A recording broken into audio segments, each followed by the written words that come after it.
Good morning, Comrade. You're listening to WHIV LP New Orleans 102.3. This is Good Morning, Comrade. We have Jeff here on the show. We are joined by a friend of the show, multiple-time returning champion, Lauren Jewett. How you doing, Lauren? She is running for BESE, the Board of Elementary and Secondary Education this time.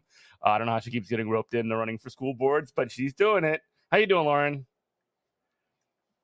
I'm good. Thanks for having me. I'm a little bit tired. We're 3 days out from the big election day, so I'm just trying to store up energy for it. Yeah, and this is going to be released on election day, so it's it's exciting. Yeah.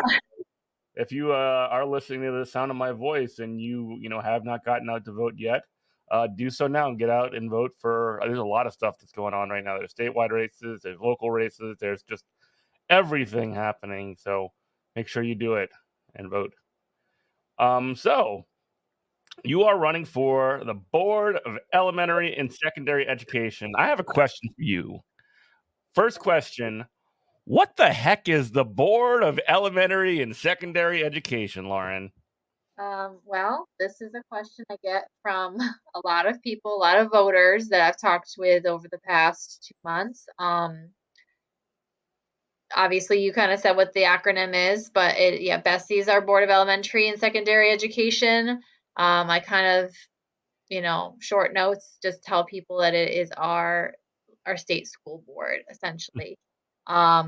It is the administrative body that oversees all of our K through 12 schools in Louisiana. They adopt regulations, set policies that govern all of our public elementary and secondary schools. And they also oversee our state's correctional institutions and mental facilities, like the educational units that take place there. So they have a variety of different responsibilities. Like I mentioned, educational governance. They are responsible for hiring and evaluating our state superintendent. They deal with the financial oversight and allocation of funds. You might hear the word MFP thrown around, or you might read about it in the news, but that's essentially just the funding mechanism for our schools. And there's different levels of it that help get funding to our students and help with teacher pay raises and staff support pay raises. They're also responsible for how schools are rated and held accountable and evaluated, as well as teachers, and as well as education certification and all the different types of particular charters schools that we have. So it does a lot of things. There are 11 members on the BESE board, and 8 of those are elected and 3 are appointed by our governor-elect. So it is a pretty big board. And this is a huge election because it's going to be a significant change to the BESE board in this election because of, as you mentioned, I think, are all of the seats up right now? Yes?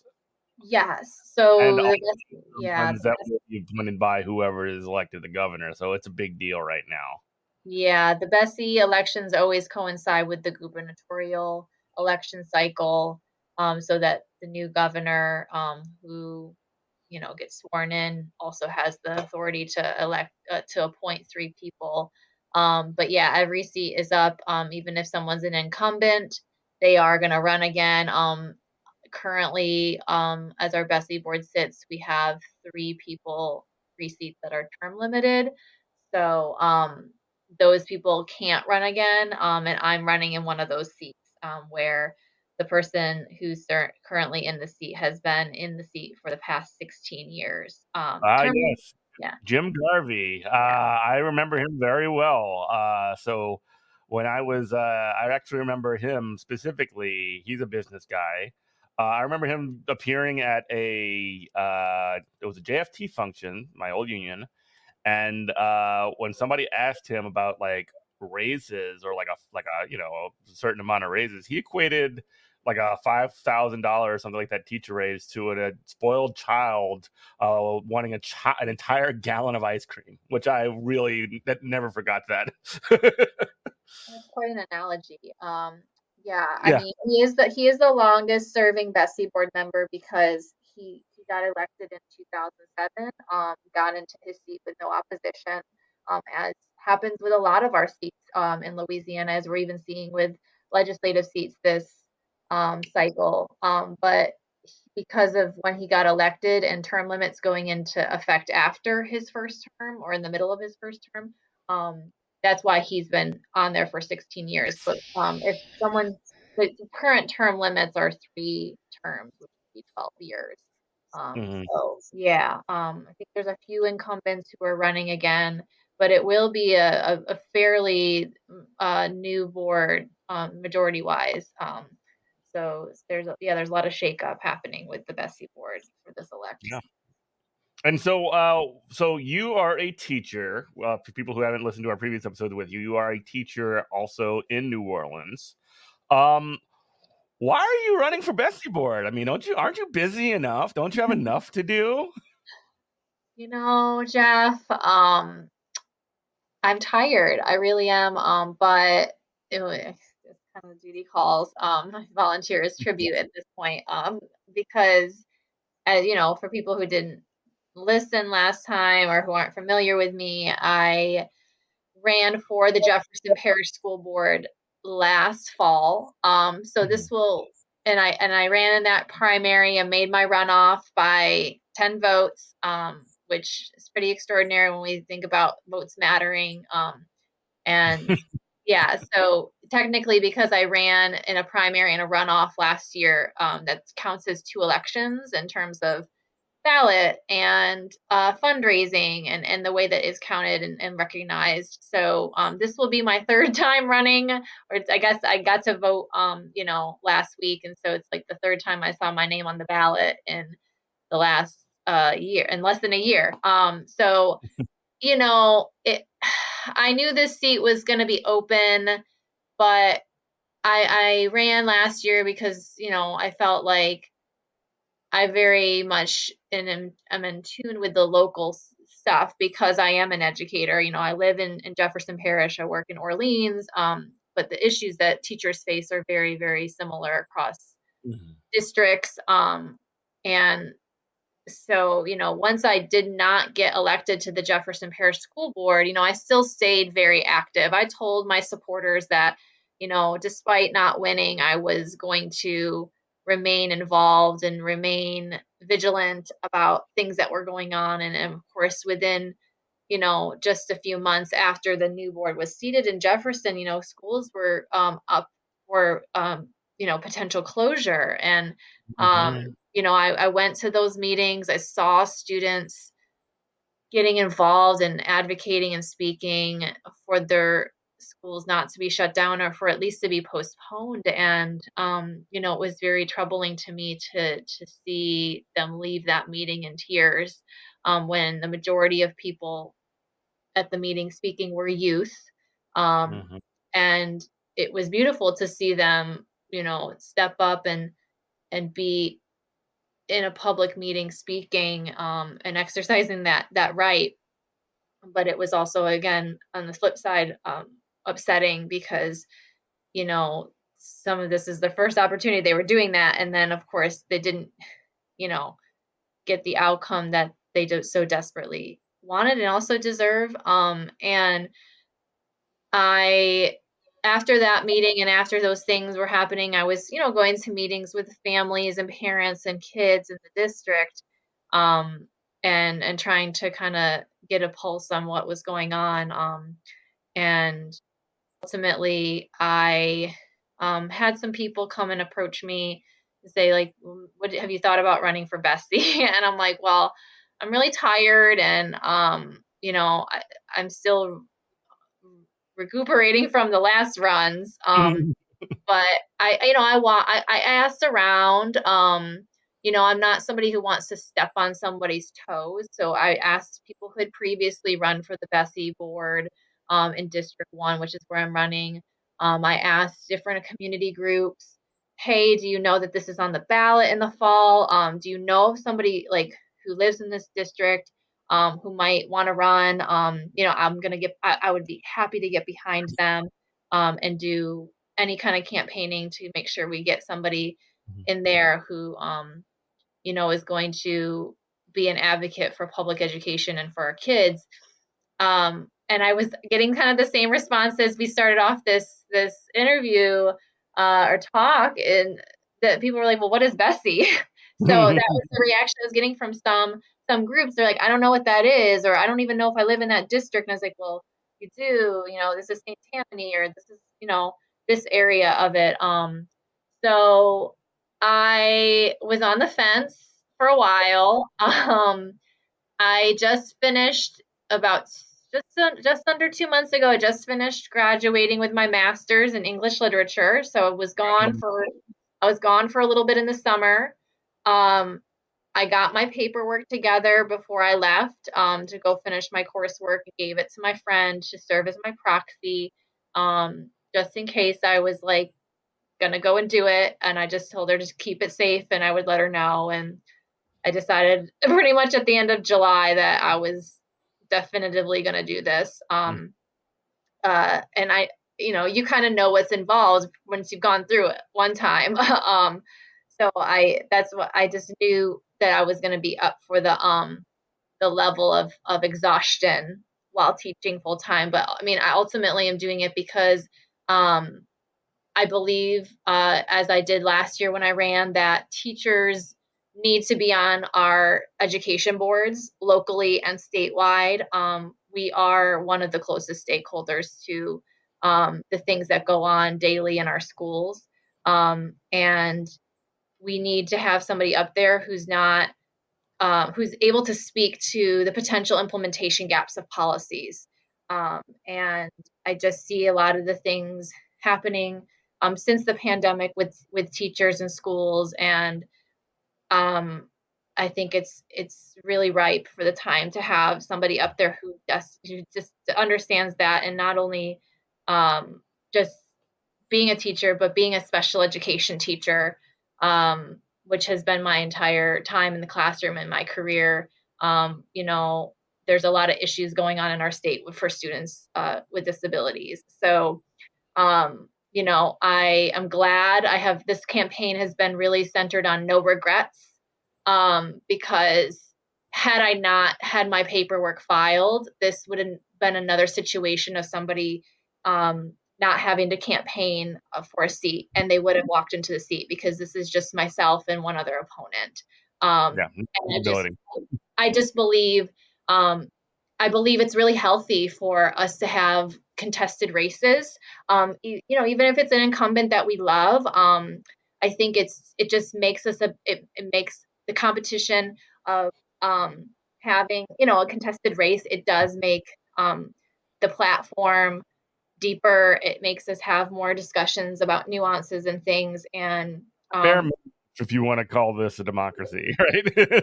right, but I think I just believe that we should have we should not let races go uncontested. Um, and so yeah, I'm glad I'm in it. But again, it's tiring. Yeah. Well, you're listening to WHIV LP New Orleans 102.3. This is Good Morning Comrade. We have Lauren Jewett on the program. Lauren is a candidate for the Board of Elementary and Secondary Education in District 1.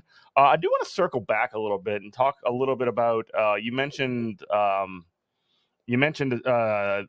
board meeting in Jefferson Parish recently where there were school closures taking place.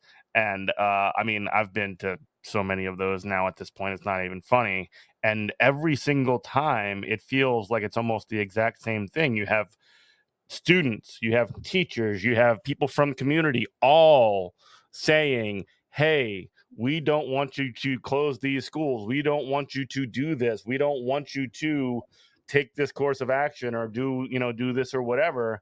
And it is, I mean, at least the first time you would see it, I mean, it became less and less shocking over time, but it is genuinely shocking to watch like school board members when they're in the midst of these huge stakes situations where people are like pouring their heart out and saying, please don't close my school. And they literally, it feels like they have their fingers in their ears and they're just like, screw you. We don't care what you have to say at all. It's shocking. Mhm. Yeah. Yeah. I mean, and like I said earlier about people running for positions, I mean, almost a majority, like 4 positions in that board didn't, they walked into Yeah. those seats. They didn't have to contest. They didn't have to talk to the community. I campaigned longer than, other than the person who got in the seat that I was running for. I mean, I campaigned longer than any of those board members because I had to I had to campaign through that primary and then another month into December. And when you really have to talk to people and ask for their vote and hear about the concerns that they've had and the stories that they share with you on the doors or on the phones, like you carry those stories with you onto that board seat. And I just yeah, it's just disappointing to sit there. And I mean, I did get some contact back from some board members who kind of had some similar responses and said that part of the reason they were moving forward with the infrastructure and efficiency plan was to address the teacher shortage. But not surprisingly, the teacher shortage has actually worsened in Jefferson Parish. It's actually quite out of control compared to earlier this spring in April when that board meeting took place. And it's a lot of the It's surprising to me. I can't believe it when you show teachers and students and community that you don't care what they have to say. People quit. Weird. I'm sorry. I'm being maybe a bit flippant or like a little bit grumpy here, but like a lot of yeah, action drawn from my time as a I, teacher. It's just like one of those right, things that really yeah, it really kind of like made me feel quite demoralized in the entire process. And yeah. like that's part of the I mean that's one of the reasons I had to leave, unfortunately. Like Yeah, I mean, you're to not be real alone. about I it. mean, and it's continuing more, and obviously Lauren, I lost you. Are you there?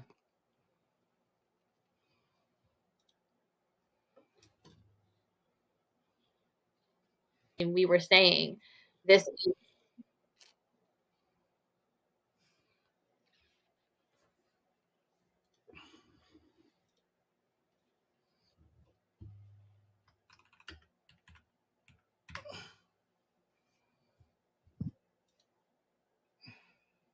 Yeah, I mean, I think like you're right. When you don't listen to people, they do feel demoralized, and um, there are other districts that are dealing with their own issues, also dealing with teacher shortages, but not to the extent of the parish that I live in. Mhm. And I do take it personal, not only just as an educator, but somebody who lives in this district. And I just talk to those teachers and school staff, and I see it on social media, and I'm seeing what's going on, and I'm like, this is not okay. When you run for public office, you run for public service, like you are trying to make things better, not make things worse. And of course, the decisions may be made that do have unintended consequences, but like again, people are telling you these are the consequences of things that are going to happen. Teachers will leave. Mhm. Students will have conflicts because they will be going into different school communities than they were part of. And what has happened is, yes, there are more shortages. Students have had fights and conflicts. And again, we we told them. Yeah. So, And it's not, it's like the unintended consequences thing, but it's also the kind of like the sort of feeling that, okay, we brought all of our teachers here. We had our, people at this school that they're going to close. We had them express that they didn't want to close, and they didn't care. They listened to us because they had to legally, and that is literally it. They endured listening to us and did what they were going to do anyway. That's just the part I couldn't get past over and over again. And I don't know. It was Yeah. pretty rough. Yeah. Anyway, just to kind of move forward, when it comes to the things that you are running on, what are some of the sort of planks that you're putting out there for as you run for school board or BESE board?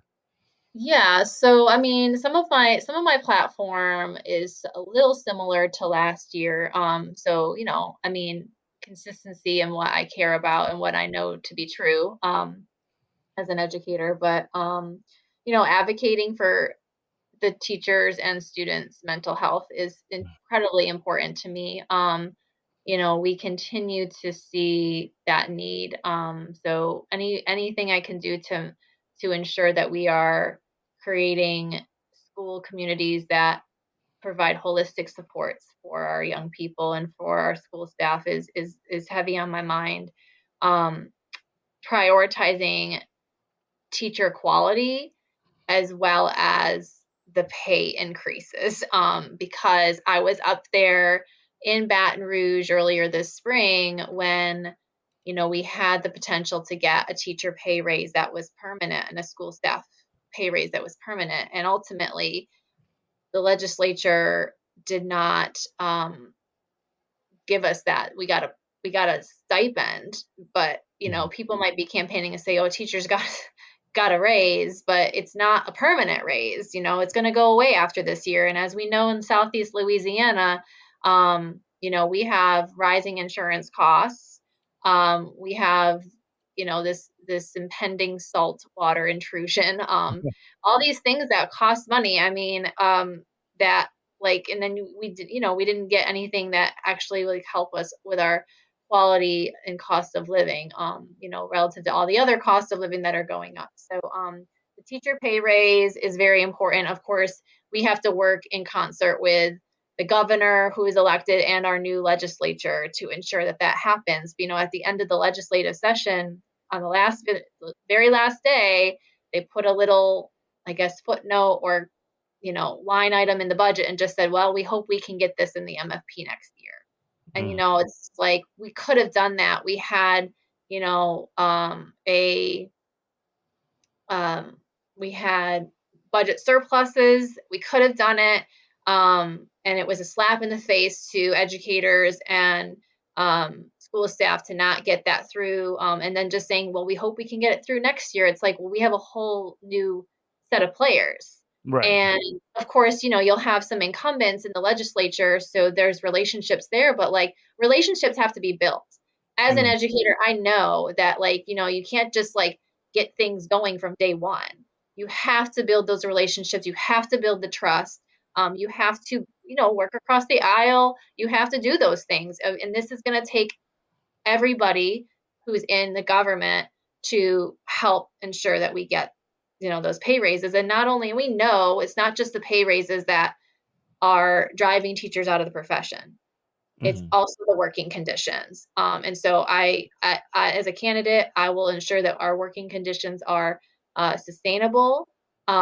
I know what it feels like to have to deal with everything and not feel like I have time for a bathroom break or time to eat my lunch. And like these are inhumane working conditions. Like, and we are the people that are taking care of children and teaching Hmm. children. And clear, like it seemed to me like at times when I was a school teacher back in the day, you have like the things that are extremely important, like the legal things that are required, and then like you would just have like, oh yeah, you can have like a bunch of different little multiple like you know um I don't know, just like sundry things that you would just like pop up and like, oh yeah, you need to do this too, and all these other kinds of things that Yeah, would be. I don't know. It was a really difficult to even keep track of all that stuff at times. right. And we're not, and what's not happening is we keep adding to teachers' plate, but not removing anything.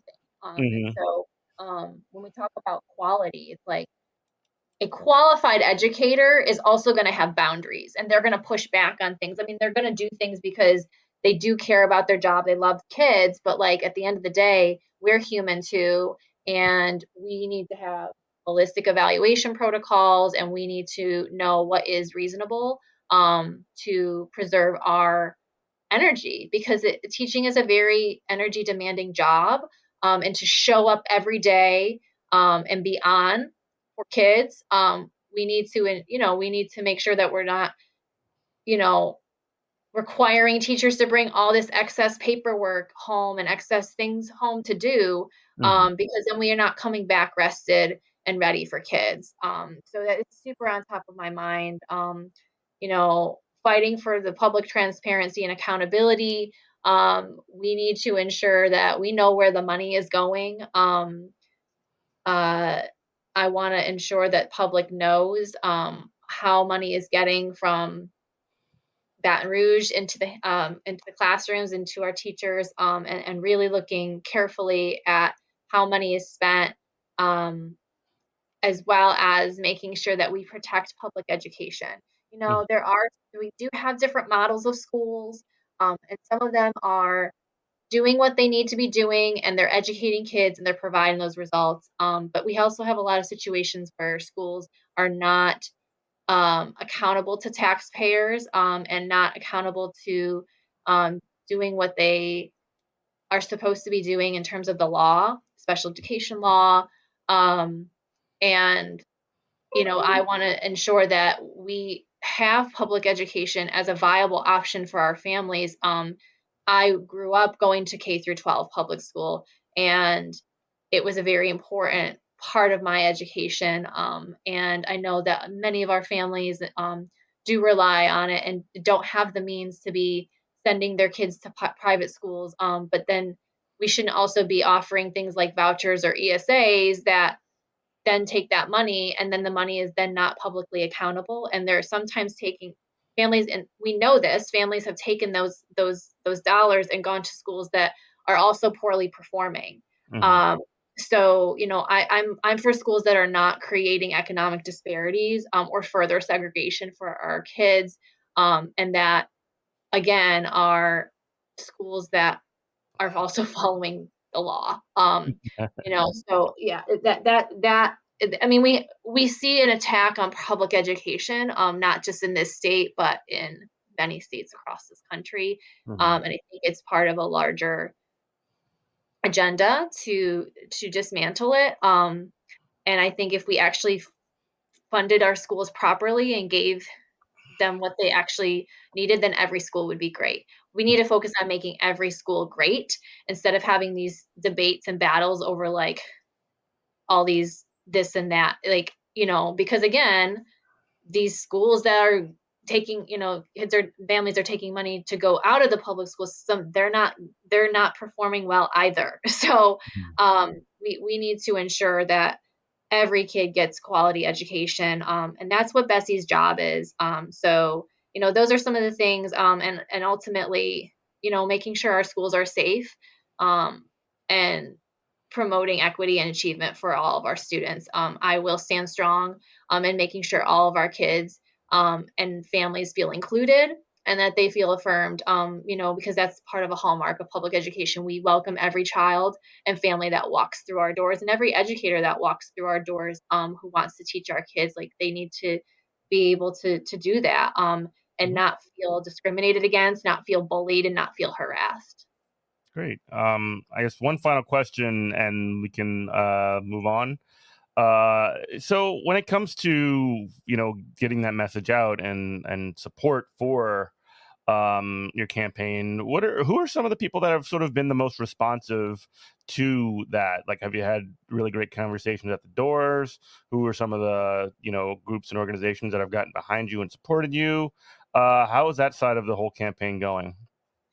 Yeah, I mean this campaign cycle is quick. Like I told everybody 2 months ago, I said I'm gonna blink and it's gonna be over. And that is been so true. And that also is another reason why I'm like, I can get in this, I can do this. Like it's just 2 months. it's going to be 2 months of adrenaline. But I have some groups supporting me that supported me last year. My home union, United Teachers of New Orleans, they have endorsed me yet again, because I also got the Greater New Orleans AFL-CIO endorsement. So they've been helpful. They're going to be putting out some of my signs this weekend. And I got the state level unions, Mhm. yeah, LFT, as well as the Louisiana Association of Educators, has a fund for children in public education, and they have provided financial donations to me that have made it viable for me to be able to make voter contact, which is my number one thing as a candidate. Is it's great to have signs and social media, and it's great to have endorsements, because some endorsements come with people who are going to do some work for you, or provide some support, and sometimes endorsements are just endorsements in name only, but they have voters in those groups. But at the end of the day, aside from all those things, the voters are the people that truly matter, because those are the people I'm going to represent, and those are the people that go out to the polls, and elect people. So yeah, I have also have the endorsement of New Orleans DSA, and they have done a lot of groundwork for me in terms of door knocking, and have shown up, because this is a fast election cycle, and it's during so many other competing demands for people's time. It's funny, I don't feel like I have as many volunteers as I do last year, but maybe I do, and it just looks different because the weekends are more condensed. But yeah, I've gotten theirs. I've gotten the IWO, got the State Democratic Party, Forum for Equality PAC, Alliance for Good Government, and Every Town for Gun Safety. So, I mean, I've gotten quite a bit of endorsements. And again, some of these are repeats from last year. I still had to go back and earn those endorsements. And I'm proud to have the backing of groups that see the importance of someone like me as an educator who's going to be, able to represent our teachers and our families and our kids.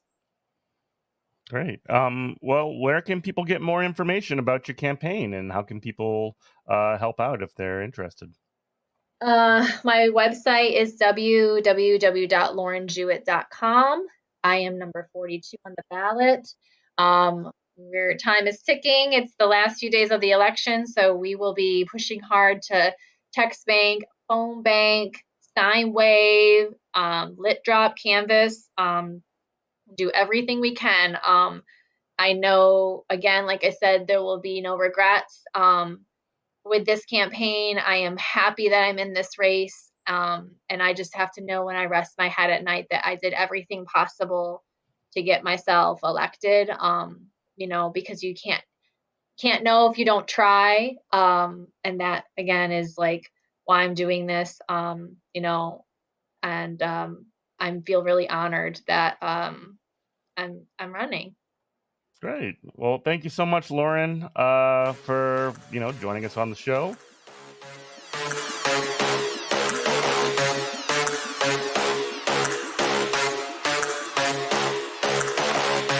The one, the only, Benjamin Hoffmann. How you doing, bro? I'm good. You said the one, the only, but there's totally a way more famous Benjamin Hoffman. Who? I don't mean, know what's more famous. You're the most famous Benjamin Hoffmann I know. he had a show on Comedy Central. Really? Was he funny? I don't know. I think he was funny. I remember it was right when I started doing comedy. He had that show, and then he did Mark Maron's podcast, Okay, and I know Mark Maron. I had a bunch of people texting me "Wow, dude, congratulations, your career is going so well so quickly." you really started off hot. Yeah, I was like, "Yeah, no, it was great being in the garage." Yeah, that's great. So, and Yeah, now he you're just got. doing. What'd you say? Oh, I just ran with it. I just pretended it was true. I was like, "Yeah, Oh no, yeah, totally." Mark's absolutely. great. Just act natural. Yeah. A lot of WTF? cat. Yeah. But yeah, man.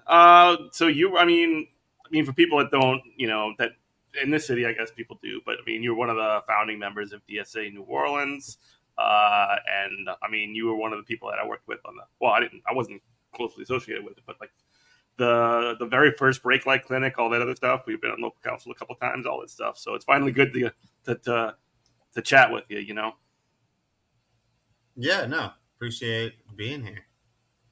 Yeah, and so now you work for a climate nonprofit now, and I guess do you want to talk about that? Yeah, I'm working for Sunrise New Orleans. Was actually on the station like a couple weeks ago ahead of the Death to Fossil Fuels march. But yeah, Sunrise New Orleans is garnering support in Orleans Parish and around to oppose the build out of LNG, so liquefied natural gas. Um, Hmm. there are export facilities that are being built in Plaquemines Parish, and those are specifically the ones that we're opposing. But you can't really do anything in a vacuum. So, Hmm. uh, yeah, just getting people together here to be part of that fight. Cool. And so a lot of the work you do is like organizing, or is it more political, or is it kind of both? It is organizing. It is. It cannot legally be political campaigning based on the way Because I of the get paid. nonprofit. Yeah, Okay, yeah. I got you. Yeah, there's a lot of like work. Like There's I've one of the things Sunrise that I've can do that work, but I can't. So Yeah. you One know of how the it things that I goes. learned really quickly when I went from like teacher to like working for a union is just like all of the like weird like idiosyncratic rules that apply. Like a lot of the like nonprofit or whatever, or what political work and what political work you can't do. It's kind of completely insane and Byzantine. Yeah, especially like I always think like campaign finance Oh rules man. and laws are like some of them are probably good in a vacuum, but in a world where corporations are people, it's like, well, at that point, what is even the point of these? Like having anything on the books, Yeah. Or just like rules or laws. elect, yeah, elect a like an NFT. Who cares? Like it doesn't Yeah. matter at that point. It's the equivalent of like when they would used to have like a dog as the mayor of some town. Like why the hell not? Is that a real thing that happened? Oh yeah, that's happened. I think somewhere in like it was either Minnesota or like Alaska or somewhere where I mean I don't know. It was like some municipal office and a dog like gets elected like mayor or whatever. Was that's what that movie Lords of Dogtown was about? I think it's more like I'm think maybe it is, but I'm also thinking like Airbud, like ain't nothing in the rules that the dog can't be the mayor. You know? Yeah, I mean, why not? It'd be cute. Yeah. But so you mentioned the growth of liquid natural gas (LNG) in Louisiana. Is that something that I mean? Obviously, we live in one of those states that is, I mean, basically bought and paid for by fossil fuel. At least the politics of it are. So I imagine like we're the cutting edge nationally for LNG now, or is that are we kind of like what's going on there? Yeah, I mean it's the Gulf Coast, so it's specifically export, exporting liquefied natural gas, which is just to say methane. Like they try and gussy it up, but it's fracked gas. It's Hmm. methane. So the extraction of it, fracking, is already extremely dangerous, and then Right. there's a lot of pipeline infrastructure that has to be put in place to move it from one place to another, and then they put it through a process where they super cool it to a liquid so they can put it on barrels and then put it on ships and then ship it abroad to places like Europe that are affected by the war in Ukraine and like the natural gas market fluctuations of global conflict. So it's Hmm. basically Or profiteering, disgusting you mean? all yeah, it's war profiteering, and it's dangerous to human beings and the general environment at every step. That's Yeah. before it even gets burned, and then once it's burned, it contributes to global warming. Hmm. Yeah. Also, like what we're seeing right now, like you know, it's definitely not like a 1-to-1 thing by any means, but this is going on in Plaquemines Parish, which is immediately most affected by the salt wedge already. Like they've had contaminated water, heavy metals. I don't know if that's totally confirmed, but I'm pretty sure heavy metals and like way too much salinity in their water. And it's LNGs are a massive user of water in a place that desperately needs it. And then they Especially also, right now. they have these gigantic ships that only can navigate the river because of the dredging that's been done, which is a pretty much direct cause of the salt wedge incursion. So, Hmm. you know, And you it's mentioned the it's not the salt sole wedge. industry here, but it's like Hmm. it's a major factor for sure. Yeah. And so I did want to ask about the salt wedge, and for people that might not, for people I guess who are under a rock, can you sort of describe what that is and what's going on there? I mean, I can try. I think it's unfortunate that just because I happen to work as an organizer in an environmental nonprofit, that I like am slightly privy to more information than anyone else. Because in general, I'm kind of an idiot. Um, so I really think that this information should be put out there more. But Hmm. yeah, salt water is coming up. The Mississippi River, it's going to get into people's drinking supply. It's dangerous for people to drink salt water. And then on top of that, the real risk is that it goes into lead pipes, and the salt is corrosive, and you know potentially like 1 million people could be at risk for lead poisoning. There was good Yeah. news today, according to the Sewage and Water Board, that the incursion, at least in Orleans Parish, and like granted, people in Plaquemines are already dealing with this. That should be the beginning of the conversation, but that in Orleans Parish, the salt won't get there as soon as was originally expected, which was October 28th. Now they're saying sometime in um, mid to late November, I No. believe. Just in time for Thanksgiving. And there's a massive pipeline being built, but a good pipeline sounds like, to bring water from just north of Kenner into the Orleans Parish supply, Hmm. so that way there'd be water that wasn't so salty that it gave Yeah. everyone lead poisoning. Yeah. The so-called Kenner hump, which just sounds Yeah, the wrong. Kenner. Which just sounds I like mean, that should not be. that's a gift for like every lazy Mardi Gras crew that it Oh thinks yeah. they're doing like You cutting know that edge there's satire. there's going to be a flirty girl Kenner hump T-shirt. Like that's going to happen. Oh yeah, most definitely, most definitely. But like, my mom and my brothers and a lot of my friends still live there, and I keep like telling them, like, kind of pumping them for information, like what's going on, what's happening. Like, do you need to evacuate? Do you need to come here? It's like one of those kind of sort of situations where I'm thinking about that like a lot lately. I mean, I think worst case scenario, yes, but that's like pretty unlikely. Mm-hmm. I think. I hope. You think? You hope? But Yeah. I mean, the salt slowing down, and it sounds like they're making pretty solid progress on the pipeline. Like that makes a huge difference, because if Mm-hmm. those things don't work, then we could be facing salty water coming through our pipes for months, and that's just not sustainable. Yeah, and again, when you look at how like the United States has responded to other catastrophes, mean, this sounds similar to the Flint. I mean, potentially, worst case Yeah, scenario with Flint lead in the or lead pipes. Jackson.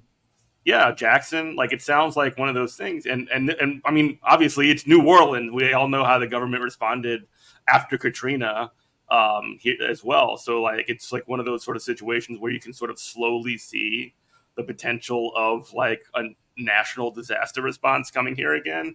And we already know here that it's going to be bad. Yeah, I don't know. and I just think it's important that people have time to prepare for these kinds of things. Yeah. Whether that's and people have time to prepare and the information to prepare. So, like, Mhm. does it make sense for people to be checking the salinity levels coming out of their tap? Do they know how to even do that accurately? Like, are Mhm. they using the right types of tests? Do they know how to read these tests? Can you test for lead? Should you be Mhm. storing a bunch of water? Like, there's, do you need to make plans to leave? Like, these are things that people can't do on the fly. So the earlier we can start preparing people for this, the better. And I understand the impulse to not want to put false information out and not cause a panic. And I think that's important. But like, when the way you do that is by just assuring people that things are going to be fine when they have in their lived memory a reason to think that things might not be fine, Mhm. you're not you're not helping anything. Yeah. Yeah. And then you I have people like couldn't me coming out and be freaking out, essentially. Like, because you know what's going on. or maybe I um, don't know. I oh, know enough to know you that know I more don't than know. you know enough to be scared. um, yeah, and I don't know. I keep like not to keep like knocking on this, but like it also does kind of suck as well. The part of this whole thing where like I mean I agree with you that like people on the individual level should be prepared and like have their own options for what they should do, but also like how do we like you know obviously it's probably too late for this one, but maybe for the next one potentially. How do we have like community ready to have people help one another when these situations happen? And to a certain extent, there is a natural sort of support that people do provide for one another. But how do you organize that? I guess you could say. Yeah, I mean, I think there's like different types of response. Obviously, Mm-hmm. like mutual aid is going to Mm-hmm. be important, and people will be able to, find their trusted networks and plug into those things and hopefully build political power through it, aside from just being able to survive, which is, worthy and important. But like, in addition to the mutual aid component of making your way through this, you have to figure out how to have coherent policy demands and put pressure to make sure that, if this becomes a housing crisis where, the pipes really are unsafe, that there aren't like evictions, or that people have a safe way to return if they do evacuate for a while, or people get help evacuating. There are so many different things Mm-hmm. that we need to put pressure on the government to do, because otherwise they probably won't. Yeah, right. We almost know. We know they almost certainly won't. They'll let us. I Yeah. mean, again, this is. I mean, we saw what happened after Katrina. When instead of coming with water, they came with tanks. It's like one of those sorts of situations where you know the city already has a within one lifetime's memory of a failed government response, and I don't know that one would be like it's almost expected at least that it's going to be bad. That makes sense. Yes. No, I totally. don't I know. mean, people have a skepticism toward these like different agencies and bodies, and you can't really blame them. Yeah, And that whether or sucks not it's because sometimes mhm, you should be trusting, what these people are saying, and there are definitely good people in these departments. But mhm, if there isn't like a forthrightness and transparency from the jump, then it's only going to contribute to sort of like a muddled understanding of what is and isn't the right thing to listen to. Yeah. You're listening to WHIVLP New Orleans 102.3. We have Benjamin Hoffmann on the show. Not the one and the only, apparently. There are others, but we're talking kind of about really kind of downer stuff. I didn't expect to start the conversation on the downer, but we had just started talking about like the climate and natural gas and all those other things. But one of the solutions potentially, or at least a pathway towards solutions that we can look at what is or at least the state of where we're at came out just as of recording today, the DSA New Orleans voter guide. And do you want to talk about how we put out a voter guide every year and maybe talk about the contents of this one? Yeah. So DSA New Orleans, I imagine if you're listening to this, you probably are a little bit familiar, but we're a chapter of the largest socialist organization in America's history, or at least in the last 100 years. Yeah. Fully democratic, participatory organization. We don't get money from anywhere else, and we don't get ideas from anywhere else. It's all member-led, member-funded. We decide everything democratically. And you can join today at dsausa.org/join. But our chapter, we put out a voter guide for basically every election, and in New Orleans, we're always voting, so we're kind of always putting these things out. But yeah, it's not like a vote for this person, don't vote for this person. They're political education resources that help dive into the history of who these people are, what these offices actually do, what the underlying allegiances and alliances and power struggles are in municipal and state politics. And yeah, we're voting for governor and a bunch of other important races, and that's what we covered this time. Our chapter um, voted overwhelmingly to endorse Mandy Landry in District 91 and Lauren Jewett for BESE, which is state school board in the state school board District 1. Yeah, they're both amazing candidates, done some door knocking for them, and people are excited about it. We also recommended, we didn't endorse.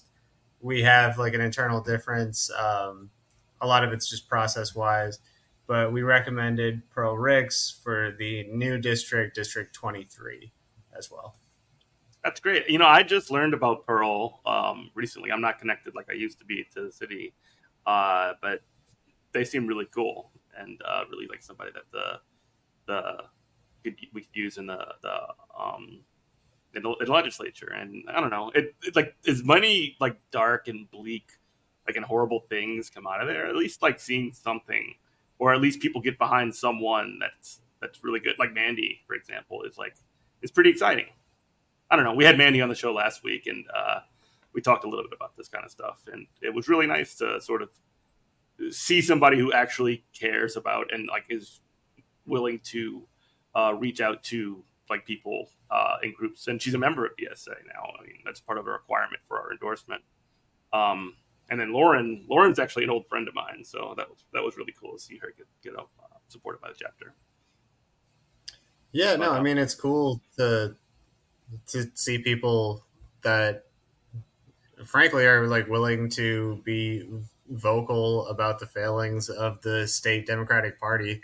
Oh my gosh! Just like we've got to build something, some sort of like different way that people can actually plug into the electoral sphere, because the Democratic Party in the state is willing to just cede races, to not support candidates down the ballot, and then actively oppose the most progressive and beloved legislator we right. have, Mandy. I mentioned this to Mandy, and she sort of like, she wasn't like controversial about it or anything, but it is so crazy, so unbelievable that the Louisiana Democrats couldn't even get enough people in place to contend for a majority in either of the legislative houses in the state of Louisiana. But they're coming out both barrels blazing for District 91, like second term Congressman Mandy Landry, having the governor endorse against her opponent, and all these other things. It's just like, y'all hate her, Yeah, man. It's just supporting a a former Republican. Yeah. Yeah. It's just so wild. Just seeing, I mean, like, these are your Democrats in this state, And I was on the committee, I was on the central committee, and I was on the executive committee, and I just sort of like see how it ticks. And that central committee is a nightmare. Yeah, I bet. I don't know. I've thought about running for like either the DSCC or like OpTech or something at some point. So, listeners, if I do, vote for me at some point. I'm not doing it right now. Unfortunately, we can't. Considering this is community radio, we can't officially endorse Benjamin, but he's a good guy. He's a good guy. Yeah, I can't. For this theoretical race, I'm not even in. Vote for me for president too. Who cares? Yeah. Well, yeah, that's right. That's right. Don't come at us, FCC. No. But but seriously, like, this is just a complete and utter disaster that we're dealing with the with the Democratic Party, and we're looking at like Jeff Landry, the specter of like a Jeff Landry's Louisiana, and a like triple Republican, like like super majority in both houses, and the governor. They have the entire legislature, and the Louisiana Democratic Party is totally fine with the whole thing. Like, what do you do to even stand up? Like, where do you start in terms of fixing this problem? That's sort of the question that I even like keep going over in my head. I mean, you start at your block. I think is like you start at your workplace. Like, it would be nice if we had well-developed networks. It would be nice if there was if we could do shortcuts, but it's organizing, no shortcuts. Like, where do you start? You find an organization that you trust, that you can plug into, that you can meaningfully affect. You try and unionize your workplace. You try and organize your block, and that's just how it goes. And when it's it's at this point, it's a matter of survival. Like, I feel like it's Landry is an existential threat to our state.